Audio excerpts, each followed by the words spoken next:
कबीर साहिब को कौन नहीं जानता।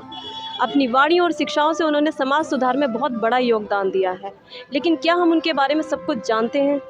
इसी सवाल के जवाब को जानने के लिए आइए आज हम आपको लेकर चलेंगे एक आध्यात्मिक सफ़र पर। नमस्कार दर्शकों, आप देख रहे हैं ऐसे न्यूज़ चैनल सच जो आप जानना चाहते हैं।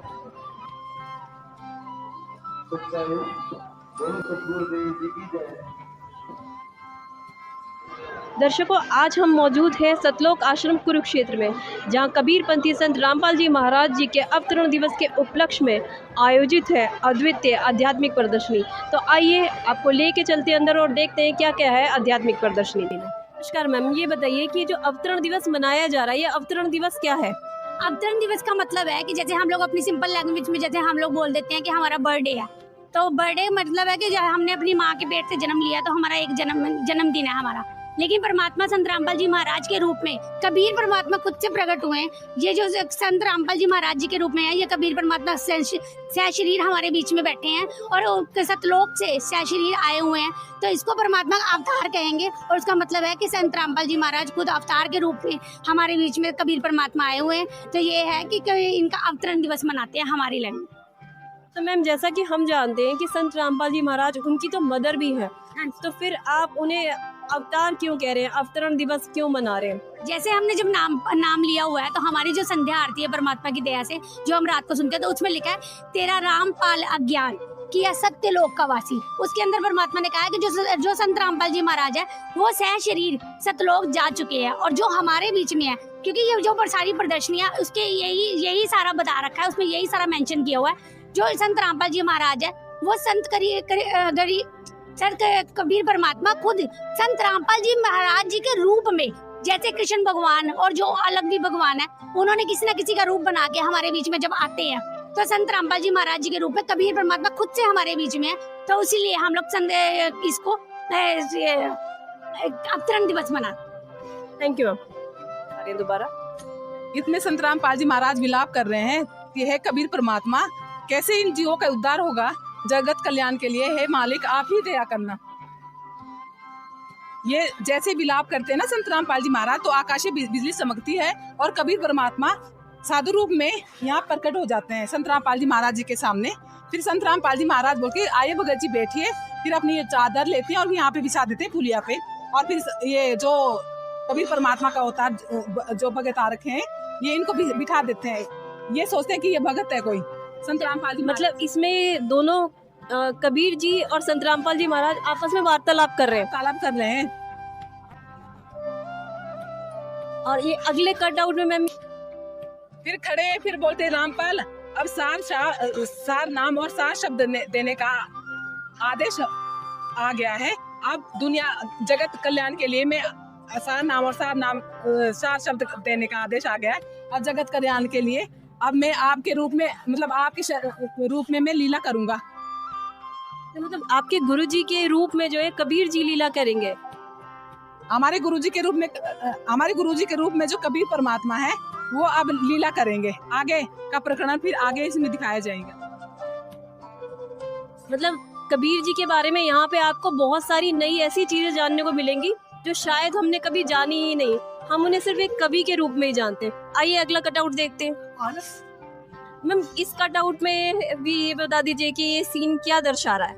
ये रूप संत रामपाल जी महाराज जी कबीर परमात्मा से बोलते हैं कि वो तो साधु महात्मा के रूप में आते हैं, जो मतलब जिंदा बाबा के रूप में आते हैं। जैसे इसमें आते हैं क्या नाम, मुसलमान धर्म में, तो परमात्मा फिर अपना रूप दिखाते हैं संत रामपाल जी महाराज जी को, और ये दंडवत करते हैं संत रामपाल जी महाराज की मालिक हमें माफ कर देना, हमने आपको पहचाना नहीं था। ये कबीर परमात्मा है जो संत रामपाल जी महाराज जी को आशीर्वाद दे रहे हैं। इसमें इनका वार्तालाप चल रहा है। फिर अगले पिछले कटआउट्स में सारा इनके वार्तालाप के जरिए जो है पूरी स्टोरी एक्सप्लेन की जा रही है यहाँ। फिर अगले कटआउट में आप देख सकते हैं, इसमें संत रामपाल जी महाराज जी को आशीर्वाद देते हुए उनको सतलोक भेज दिया है संत रामपाल जी महाराज जी को कबीर परमात्मा ने, और ये सतलोक का दरवाजा दिखा रखा है आगे। एक चीज ही बताइए मैम, ये सतलोक भेज दिया है का क्या मतलब है? सतलोक मतलब पूर्ण परमात्मा जो कबीर साहिब है वो संत रामपाल जी महाराज जी के रूप में अब लीला कर रहे हैं, और संत रामपाल जी महाराज जी को सतलोक भेज दिया है शह शरीर। जैसा कि आप देख सकते हैं कि इस प्रदर्शनी में कबीर जी के बारे में इतने नए नए तथ्य खुलकर आ रहे हैं, जबकि हम बचपन से कबीर जी को पढ़ते सुनते आए हैं कि कबीर जी एक संत है, एक कवि है, लेकिन उनके बहुत सारे रूप अभी देखने और जानने बाकी थे, जो इस प्रदर्शनी में आके आपको जानने को मिलेंगे। तो आगे देखते हैं कि अगले कटआउट में क्या बताया गया है। जी मैम बताइए। ये कबीर परमात्मा संत रामपाल जी महाराज जी का रूप धारण करके इनके चोले में आ गए। अब ये लीला कर रहे हैं। खुद कबीर परमात्मा धरती पे आ गए हैं और अपने जगत कल्याण के लिए सतगुरु रामपाल जी के रूप में ये लीला कर रहे हैं। अच्छा मैम, ये फिर दोबारा स्कूटर पे दिखाया गया है। फिर स्कूटर पे बैठते हैं, फिर बोलते हैं कि अमर करूं सतलोक पठाऊं ताते बंदी छोड़ कहाँ हूँ। तो ये इनका मतलब है कि मैंने संत रामपाल जी महाराज जी को अमर कर दिया है, उनको तो सतलोक में बिठा दिया है और अपने आप संत रामपाल जी महाराज जी के चोले में वो लीला कर रहे हैं कबीर परमात्मा। देखिए, आपको एक बहुत नई और अनोखी ऐसी जानकारी यहाँ इस प्रदर्शनी में आके एक और मिलेगी कि जो संत रामपाल जी महाराज हैं, उनके शिष्यों का ये कहना है कि संत रामपाल जी महाराज तो सतलोक जा चुके हैं, सशरीर जा चुके हैं, और उनके शरीर में, उनके रूप में इस समय कबीर परमात्मा धरती पर है। तो इस प्रदर्शनी में ज़रूर आइए और कोशिश करिए कि ऐसी प्रदर्शनियों में जाके ज्ञानवर्धक बातों को ज़रूर जानिए। आगे चलते हैं और देखते हैं नई नई बातें हमें देखने और सीखने को मिल रही हैं, जो कि हमारे जीवन के लिए बहुत ही उपयोगी है। देखिए, यहाँ पर एक बहुत ही इम्पोर्टेंट और बहुत ही आकर्षक वाक्य लिखा है, कलयुग में सतयुग का आगाज़। तो हम यहाँ जानने की कोशिश करेंगे कि इतनी बड़ी बात यहाँ पर क्यों लिखी है। कलयुग में सतयुग का आगाज़ का मतलब है कलयुग में सतयुग आएगा, तो कैसे आएगा, तो जानने की कोशिश करते हैं कि कलयुग में सतयुग का आगाज़ कैसे होगा। जी मैम, आप ये एक्सप्लेन करिए कि कलयुग में सतयुग का आगाज़, इसका क्या मतलब है और कलयुग में सतयुग कैसे आएगा। कलयुग में सतयुग का अर्थ है कि जो पूर्ण परमात्मा है, जैसे गरीब बच्चे होते हैं जो वो पढ़ नहीं सकते हैं, क्योंकि गरीबी अक्सर बच्चों के सपनों को छीन लेती है। संत रामपाल जी महाराज ने कलयुग में सतयुग का ये चलाया है मुहिम, और अन्नपूर्ण मुहिम चला रखी है। जैसे जो गरीब बच्चे होते हैं वो पढ़ नहीं सकते हैं, तो परमात्मा ने संत रामपाल जी महाराज जी ने उनके लिए शिक्षा, जूते, ड्रेस, किताबें सब कुछ दे रहे हैं। और देख भी सकते हो आप यहाँ पे सामने, इधर जूते दिखा रहे हैं, इधर ड्रेस है, ज्योमेट्री बॉक्स है, सारा दिखा रखा है, किताबें हैं। गरीबों के पास खाने के लिए जब रोटी नहीं होती है तो वो बच्चों को कैसे शिक्षा देंगे, लेकिन संत रामपाल जी महाराज गरीब बच्चों की शिक्षा पर भी पूरा ध्यान दे रहे हैं और उनको पढ़ाई के लिए किताबें, जूते, ड्रेस सब कुछ उपलब्ध करा रहे हैं, वो भी निःशुल्क। हम गरीबों को कपड़े दिए जा रहे हैं, और ये देखिए पूरे परिवार के जोड़े में सबको कपड़े दे रहे हैं संत रामपाल जी महाराज जी। और कलयुग में सतयुग लाने के लिए परमात्मा ने ये मुहिम चलाई है, अन्नपूर्ण मुहिम, जिसके तहत भूखों को भोजन दिला रहे हैं कबीर परमात्मा। इन्होंने मुहिम चलाई, रोटी, कपड़ा, शिक्षा और मकान सबको देगा कबीर भगवान। आगे ये संत रामपाल जी महाराज ने जो मुहिम चलाई है, अन्नपूर्ण मुहिम, इसके तहत संत रामपाल जी महाराज ने जो गरीब है, जो मतलब बीमार है, उनके इलाज के लिए जिनके पास पैसे नहीं है, वो संत रामपाल जी महाराज भक्तों द्वारा उनके घर तक पहुंचा रहे हैं। और मतलब जैसे जो भी अन्नपूर्ण मुहिम है, उनके तहत रोटी, कपड़ा, शिक्षा मतलब सबको देगा कबीर भगवान। ये सब संत रामपाल जी महाराज जी के ही सानिध्य में ही करवा रहे हैं। देखिए, आप जैसा कि इन्होंने मैम ने बताया, अन्नपूर्णा मुहिम एक ऐसी बड़ी मुहिम है कि सरकार इतनी स्कीमें चला रही है और गरीबों की मदद कर रही है, लेकिन आज भी भारत में भुखमरी लगातार चरम पर है। तो भुखमरी को मिटाने का कितना अच्छा इंतज़ाम किया है संत रामपाल जी महाराज ने। मैम, यहाँ पे ये इतना सारा खाने का सामान क्यों रखा है? ये राशन है जो गरीबों को बांटा जा रहा है भक्तों के द्वारा। ये सामने फोटो है, संत रामपाल जी महाराज के शिष्य हैं, और ये वो लोग हैं जो इस मतलब राशन को, जिनके पास राशन को पहुंचा रहे हैं, संत रामपाल जी महाराज जी के शिष्य। अब गरीब परिवार हैं जो मतलब जो संत रामपाल जी महाराज जी के शिष्य हैं, उन्होंने नंबर दे रखे हैं जी, अगर महीने में आपका राशन ख़त्म होता है तो आप हमें फ़ोन करके बोल सकते हो, आपके घर हम राशन पहुंचा देंगे। तो मतलब मैम, ये कितने समय तक की स्कीम की, कब तक ये राशन पहुंचाया जाएगा, कपड़े कब तक पहुंचाए? इस योग्य ना हो जाए, इनके परिवार से कोई ऐसा ना हो जाए कमाने लायक कि मतलब ये फैमिली का गुजारा चल सके इनका। तब तक ये राशन पहुंचाया जाएगा मतलब इन गरीब परिवारों तक। मतलब टाइम लिमिट कोई नहीं है कि आप देख सकते हैं प्रदर्शनी के इस आखिरी हिस्से में बहुत सारी बुक्स रखी हुई हैं। अब इतनी सारी ये जो बुक्स रखी हैं हम इनके बारे में जानेंगे और पूछेंगे कि ये किताबें यहाँ पे कैसे रखी हैं और यहाँ पे इसमें क्या ज्ञान दिया जा रहा है, इसके बारे में क्या बताया जा रहा है। आइए दर्शकों देखते हैं कि यहाँ पे क्या बता रहे हैं। देखिए ये जो प्रदर्शनी है यहाँ पर बहुत सारी बुक्स रखी हुई हैं और यहाँ पर आप देखेंगे अगर तो इन प्रदर्शनी में हिंदू धर्म धार्मिक किताबों के अतिरिक्त कुरान शरीफ भी रखी है, बाइबल भी रखी है और गुरु नानक देव जी की जन्म साखी भी रखी है। तो यहाँ एक सर मौजूद है, आइए जानते हैं कि संत रामपाल जी महाराज जो एक हिंदू संत है यहाँ पर और धर्मों की किताबें क्यों रखी है। नमस्कार सर। नमस्कार सत साहिब। क्या नाम है सर आपका? बलवान सर। सर आप ये बताइए कि यहाँ इतनी सारी किताबें रखी हैं, यहाँ पे वेद रखे हैं, गीता रखी है, इतनी सारी धार्मिक पुस्तकें रखी हैं, लेकिन उनके साथ साथ यहाँ पर कुरान शरीफ भी रखी है, बाइबल भी रखी है और जन्म साखी भी रखी है गुरु नानक देव जी की।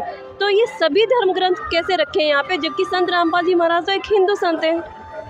यहाँ पर सभी ग्रंथों को इसलिए रखा है जो परमात्मा है, परमात्मा की नज़रों में हिंदू मुसलमान सिख ईसाई नहीं है। जीव हमारी जाति है, मानव धर्म हमारा, हिंदू मुस्लिम सिख ईसाई धर्म नहीं कोई न्यारा। इसलिए हमने यहाँ पर कुरान शरीफ, बाइबल, गुरु ग्रंथ साहब और 18 पुराण, चारों वेद, गीता और भी जो ग्रंथ हैं, मान्य ग्रंथ हैं, वो सभी के सभी इसलिए रखे हैं कि हम सब एक हैं और हमारा परमात्मा भी एक है, उसका रास्ता भी एक है। इसलिए हमने सबको इकट्ठा कर करके रखा है।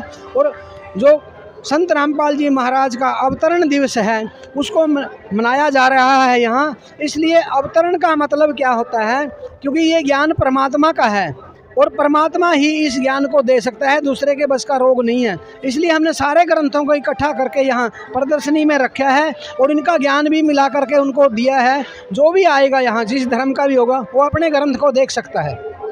मतलब अगर हम माने कि कोई मुस्लिम भी प्रदर्शनी में आता है तो आप उन्हें कुरान शरीफ भी दिखा सकते हैं और उनके प्रमाण भी आप हमें बता पाएंगे? हाँ जी, हम उनको कुरान मजीद हो या कुरान शरीफ हो या कोई भी ग्रंथ है जो मुसलमान संप्रदाय से संबंधित है, उसका हम फलाप लगाए हुए हैं, उसको हम प्रमाण दिखाएंगे भाई हमने करना क्या है और हम किस ओर जा रहे हैं। जब हमारा ग्रंथ हमारे को जिस दिशा में भेज रहे हैं, हमने उस दिशा में जाना चाहिए और परमात्मा की खोज करनी चाहिए भाई वो एक परमात्मा कौन है आखिर, क्योंकि कुरान शरीफ में भी परमात्मा का नाम वगैरह सब कुछ एड्रेस लिखा हुआ है।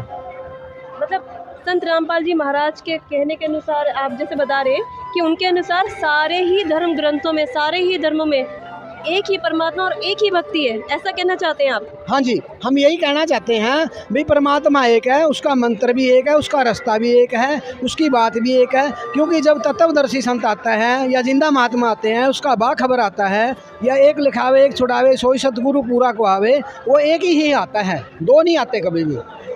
देखिए दर्शकों, इस प्रदर्शनी में अगर आप कभी आए हैं तो बहुत अच्छी बात है, अगर नहीं आए तो ज़रूर आइए। यहाँ पर हमारे सामने ऐसे ऐसे चौंकाने वाली बातें सामने आ रही हैं जो शायद ही आपने जीवन में कभी सुनी हो। ये एक पहली प्रदर्शनी है जो एक हिंदू संत के यहाँ पर है और यहाँ पे हिंदू धर्म ग्रंथों के अतिरिक्त यहाँ पे मुस्लिम धर्म की कुरान शरीफ है, यहाँ पर गुरु नानक देव जी की जन्म साखी भी है, यहाँ पर बाइबल भी उपलब्ध है, यहाँ सभी धर्मों के धार्मिक ग्रंथ उपलब्ध हैं। और संत रामपाल जी महाराज जो एक हिंदू संत है वो शिक्षा यही देते हैं कि परमात्मा एक है, भगवान एक है और ये जो धर्म की दीवारें हैं उन्हें ख़त्म करके सबको एक कर रहे हैं, जो कि आज को सबसे बड़ा मुद्दा है हमारे देश का। धर्म के नाम पर, जात पात के नाम पर बहुत लड़ाइयाँ होती हैं, लेकिन संत रामपाल जी महाराज एक ऐसे महान शख्स हैं, एक ऐसे इकलौते संत हैं जो सबको एक कर रहे हैं, धर्म की दीवारें मिटा रहे हैं। यहाँ पर आप इस प्रदर्शनी में मेरी आपसे रिक्वेस्ट है कि आप ज़रूर आएँ और अपने अपने धर्म ग्रंथों को खंगालें कि आपके धर्म ग्रंथों में क्या लिखा है, क्या ज्ञान दिया जा रहा है। मैं तो इस प्रदर्शनी से बहुत प्रभावित हूँ। आप इस प्रदर्शनी में आए, देखें और इस प्रदर्शनी के बारे में हमें कमेंट करके ज़रूर बताएं कि आपने यहाँ से नया क्या सीखा। नमस्कार।